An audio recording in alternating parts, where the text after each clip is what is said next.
Mira qué curioso. Cada vez que se habla de pies secos y pies mojados, todo el mundo empieza el cuento en el 2017. Como si la inmigración cubana hubiera nacido ahí. Como si antes de eso los cubanos no existieran en Estados Unidos. Como si nadie hubiera llegado antes. Y ahí es donde empieza la mentira por ignorancia o por conveniencia. Este va a ser un video largo, pero si de verdad te interesa entender cómo funciona esto y dejar de estar desinformado, quédate hasta el final. Porque sin el contexto completo es muy fácil que los sigan manipulando. Vamos a poner las cosas en orden. Porque sin entender el proceso antes, no se puede entender el desastre de ahora. Primero, antes de pies secos y pies mojados. Pies secos y pies mojados no existía antes del 1995.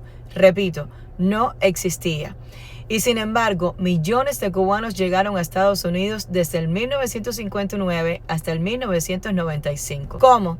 Porque desde el 1966 existía la Ley de Ajuste Cubano. Esa ley decía algo muy simple. Un cubano que estuviera físicamente presente en Estados Unidos por un año y un día podía ajustar a residente. No decía solo si tocó tierra. No decía solo si vino con visa.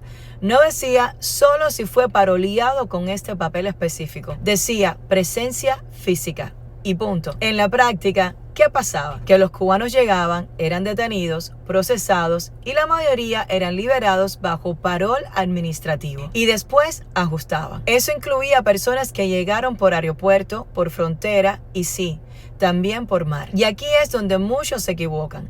Dicen, si te cogían en el mar, te devolvían. Eso no era una regla automática antes del 1995. Había discreción. Había procesamiento, había parol. Y por eso existen miles de cubanos que llegaron en balsa antes de pies secos y pies mojados y nunca fueron deportados. Ejemplo claro, mi papá llegó en el 1992 en balsa. Lo cogieron en el mar, no lo deportaron, no le dieron I-220, no lo soltaron en un limbo. Lo procesaron normal. Eso no fue una excepción rara. Era parte del sistema de ese momento.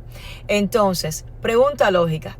Si antes del 1995 deportaban automáticamente a todo el mundo que cogían en el mar, ¿cómo es posible que exista la comunidad cubana que existe hoy? No cuadra, ¿verdad? Ahora, ¿por qué se crea pies secos y pies mojados? No fue para darle beneficios a los cubanos, fue para manejar una crisis. En 1994 ocurre la crisis de los balseros, salidas masivas, parecido a la frontera, muertes en el mar, caos total. El gobierno de Estados Unidos necesitaba una regla clara para la Guardia Costera. Y ahí se firman los acuerdos migratorios del 1994 y 1995 con Cuba. De ahí sale pies secos y pies mojados. Pero ojo con esto. Pies secos y pies mojados no fue una ley del Congreso. Fue una política administrativa. No creó la ley de ajuste cubano. No creó el parol. Solo formalizó una regla de intercepción. Importante. La devolución sistemática empieza después de pies secos y pies mojados, no antes. Ahora vamos a saltar al 2017. Obama elimina pies secos y pies mojados.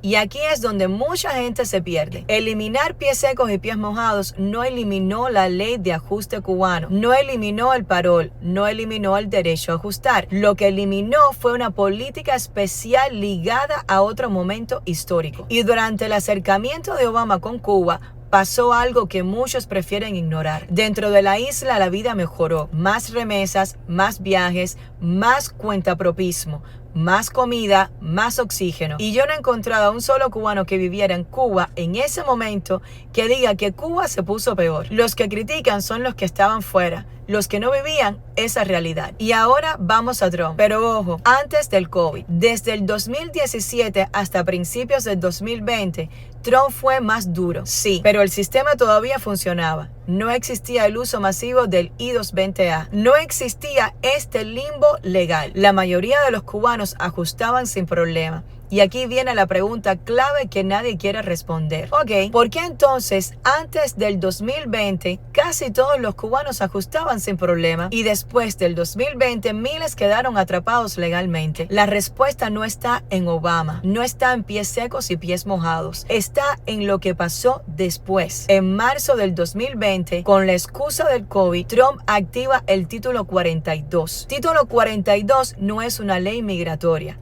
es una autoridad de salud pública. ¿Qué hizo? Suspendió el proceso normal, suspendió el asilo, suspendió la admisión legal. Ahora la frontera tenía personas que no podía admitir legalmente, pero que tampoco podían expulsar fácilmente, especialmente los cubanos. ¿Qué hicieron entonces? Improvisar. Empezaron a soltar personas sin admisión, sin parol, sin estatus claro. ¿Con qué papel? Con el I-220A. Y aquí es donde hay que decirlo sin miedo. El I-220A siempre existió, pero antes era la excepción. Después del título 42 se volvió la regla. Asimismo como le dieron la regla de pies secos y pies mojados con los falseros. Y eso es lo que jodió a los cubanos. El I-220A no es parol, no es admisión, no abre puertas claras para el ajuste. Es simplemente te suelto mientras tu caso sigue. Y ese parche improvisado creó el desastre legal que todavía hoy estamos pagando. Cuando Biden llega, hereda ese sistema roto, intenta arreglarlo, intenta crear estándares, intenta pasar una reforma migratoria integral que sí resolvía el problema legal de fondo, incluyendo a personas con I-220A, con proceso abierto sin admisión. Pero esa reforma nunca pasó, no porque Biden no quiso, porque el Senado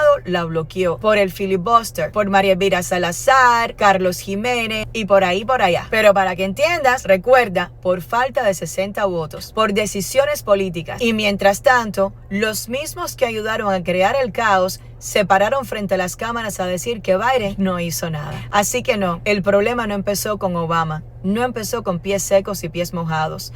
El problema empezó cuando se rompe el proceso legal con título 42 y se sustituye al sistema por improvisación. Y eso no es opinión, esa es la línea del tiempo real, esa es la historia completa. Y así es como funciona Estados Unidos. Este video está disponible en todas mis redes para que lo compartas donde quieras, no solo aquí. Y si de verdad queremos ayudar a nuestra comunidad, compártelo, porque mientras más personas entiendan cómo funciona esto de verdad, menos fácil va a ser que lo sigan manipulando. Chaito.